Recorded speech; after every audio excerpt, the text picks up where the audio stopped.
अमरोहा से। राधे राधे महाराज जी। महाराज जी, मैं आपको पिछले कुछ दिनों से सुन रहा हूँ, पर आपसे डर सा लगने लग गया है, क्योंकि आप सब कुछ छुड़वा दोगे, जिससे मैं छोड़ना नहीं चाहता।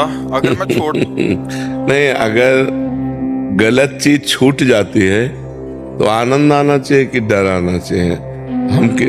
हम किसी की सही चीज थोड़ी छुड़वाते हैं। अब आपसे ये तो नहीं कहेंगे अच्छी बातों को छोड़, नहीं, शराब छोड़ दो, मांस छोड़ दो, पराई स्त्री से व्यभिचार छोड़ो, गंदे स्वभाव को छोड़ो, तो एक आप अच्छे व्यक्ति बन जाएंगे। पर मन को तो वही अच्छा लगता नहीं, बच्चों को जैसे बाथरूम ले जाओ ना, गंदे खेल रहे हो, कि उनको बढ़िया नहला धुला, तो उनको बुरा सा लगता है कि मेरी मम्मी जो है ये बुरा काम कर रही है कि मुझे नहलाने ले जा रही है। लेकिन बालक ये नहीं जानता कि अभी साफ स्वच्छ करके श्रृंगारित कर देंगे। ऐसे ही संत माँ के समान है, तुम्हारी बुराइयों को धोना चाहते हैं, तो आप बच्चे के समान उसे डर मानते हैं कि यार मेरी बुराइयां चली जाएंगी। नहीं तो आप बताओ, संत संग से बुराई के सिवा और क्या जाता है? संत संग से किसी की हानि हुई है क्या? हाँ, कभी तो यहाँ अगर छुड़ाया जाता है तो बुरी आदतें, बुरी बातें जो तुम्हें दुख देंगी, तो दुख सब कोई छोड़ना चाहता है, लेकिन जिन बातों से दुख मिलता है वो बातें नहीं छोड़ना चाहता। ये खतरनाक सबसे ज्यादा ये बात हो गई कि हमको चाहिए नहीं दुख, लेकिन हम वो आचरण वही करते हैं जिनका परिणाम दुख होता है। तो संत जनों से ऐसी बुद्धि प्रकट होती है हमारे अंदर, जो दुख देने वाले आचरणों का त्याग कर दें। जैसे आप शराब पीते हैं, आप मांस खाते हैं, आप व्यभिचार करते हैं, जुआ खेलते हैं, गंदे आदत, तो ये आदतें आपका नाश कर देंगे, आपको पतित कर देंगे। आपके शरीर की हानि, आपकी बुद्धि की हानि, आपके धन की हानि, एक भी लाभ किसी को नहीं। वैसे भी जो शराब पी रहे हैं उनके अंगों में जाकर के उनको प्रभावी दिखाती है, लीवर है, किडनी है, दिल है, तो इसमें लाभ क्या है? और परिणाम शराब पी करके फिर आप परिणाम देखो, कहीं नाली में पड़ा है, कहीं ऐसे लड़खड़ा रहा है। एक आदमी को शराब पी के देखा कि उस साइकिल को एक छोटी सी नाली नहीं पार करा पाया और खुद साइकिल से उसी में गिर गया। अब इतनी तो सामर्थ्यहीनता पैदा करती है। रुपया खर्चा होता है, असम्मान मिलता है, सम्मान की हानि होती है, तो क्यों पियो?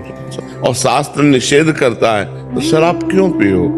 बोले थोड़ा सा गम मिटाने के लिए, तो भगवान का नाम जप करो ना, भगवान के नाम का कीर्तन करो ना, भगवान की कथा सुनो ना, सत्संग सुनो ना, उससे तुम्हारा बुद्धि शुद्ध होगी और शोक नष्ट हो जाएगा।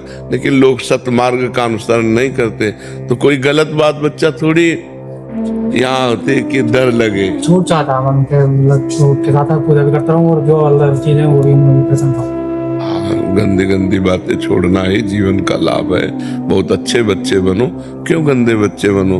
कहीं गंदे आचरण करोगे, पकड़े जाओगे, जीवन बर्बाद हो जाएगा, जीवन बर्बाद हो जाएगा। मान लो किसी माता बहन को छेड़ दो, डंडा चलेगा आजीवन। छोड़ देता हूँ तो विचार आते रहते हैं, पुरानी चीजें आती रहती हैं। पर नाम चलाओ ना, जब खाली समय है तो विचार आएंगे। अगर राधा राधा चल रहा है तो विचार जो आएंगे भी वो नष्ट हो जाएंगे, क्योंकि हमारे पास नाम चल रहा है, तो नाम जप करो। महाराज जी, मन को स्वाभाविक वही अच्छा क्यों लगता है? क्योंकि मन बना उसी से है ना, मन बना उसी से, प्रकृति से ही तो बना ना।